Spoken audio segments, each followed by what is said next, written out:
Give me liberty or give me death.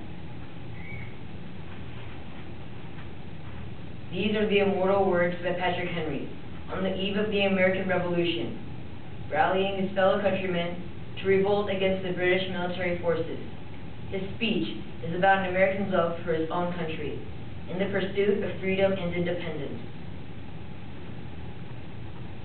No man thinks more highly than I do of the patriotism, as well as abilities, of the very worthy gentlemen who have just addressed the House. But different men often see the same subject in different lights, and therefore, I hope it will not be thought disrespectful to those gentlemen if, entertaining as I do opinions of a character very opposite to theirs, I shall speak forth my sentiments freely and without reserve. This is no time for ceremony. For my part, I consider it nothing less than a question of freedom or slavery, but in proportion to the magnitude of the subject ought to be the freedom of the debate. It is only in this way that we can hope to arrive at truth and fulfill the great responsibility which we owe to God and our country. Should I keep back my opinions at such a time, through fear of giving offense, I should consider myself as guilty of treason towards my country, and an act of disloyalty towards the majesty of heaven, which I revere above all earthly kings. Mr. President, it is natural to man to indulge in the illusions of hope. We are apt to shut our eyes against the painful truth, and listen to the song of that siren till she transforms us into beasts. Is this the part of wise men, engaged with the great and utter struggle for liberty? Are we disposed to be at the number of those who, having eyes see not, and having ears hear not, the things which so nearly concerns our temporal salvation? For my part, whatever anguish of spirit it may cost, I am willing to know the whole truth, to know the worst and to provide for it. I have but one lamp by which my feet are guided, and that is the lamp of experience. I know of no way of judging the future but by the past. In judging by the past, I wish to know what there has been in the conduct of the British ministry for the last 10 years, and to justify those hopes with which gentlemen have been so pleased to solace themselves with the House.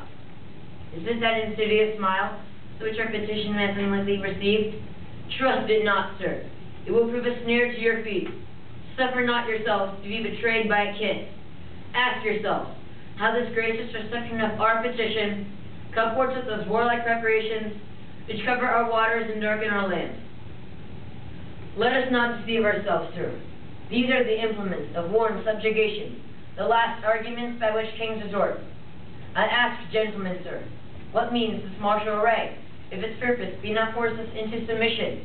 Has Great Britain any other enemy in this quarter of the world to call for all this accumulation of navies and armies? No, sir, she has none. They are meant for us, and can be meant for no other. They have been sent over to bind and rivet upon us those chains which the British ministry have been so long forging. And what have we to oppose them? Shall we try argument? Sir, we have been trying that for the last 10 years. Have we anything new to offer upon the subject? Nothing. We have held up the subject in every light by which it is capable, but it has all been in vain.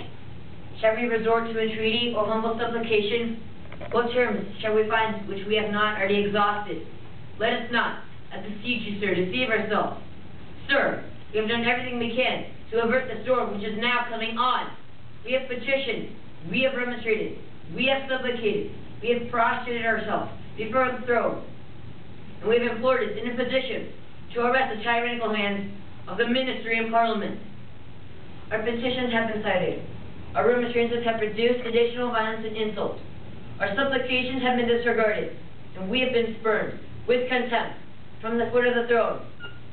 In vain after these things may we indulge the fond hope of peace and reconciliation. There is no longer any room for hope. If we wish to be free, if we mean, not basely, to abandon the noble struggle in which we have been so long engaged, in which we have pledged ourselves never to abandon, until the glorious object of our contest shall be obtained, we must fight. I repeat it, sir, we must fight. An appeal to arms and to the God of hosts is all that is left of us. They tell us, sir, that we are weak, unable to cope with so formidable an adversary. But when shall we be stronger? Shall it be next week or next year? Shall it be when we are totally disarmed, when a British guard shall be stationed at every house? Shall we gather strength by irresolution or inaction? Shall we acquire the effectual means of resistance by lying suddenly on our backs and hugging the delusive phantom of hope until our enemy shall have bound us hand and foot? Sir, we are not weak if we make a proper use of those means by which the God of nature has placed in our power. The millions of people, armed in the holy cause of liberty, and in a country of which we possess, are invisible by any force at which our enemy can send against us. Besides, sir, we shall not fight our battles alone.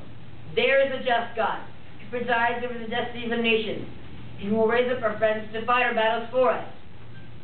The battle, sir, is not to the strong alone. It is to the vigilant, the active, the brave.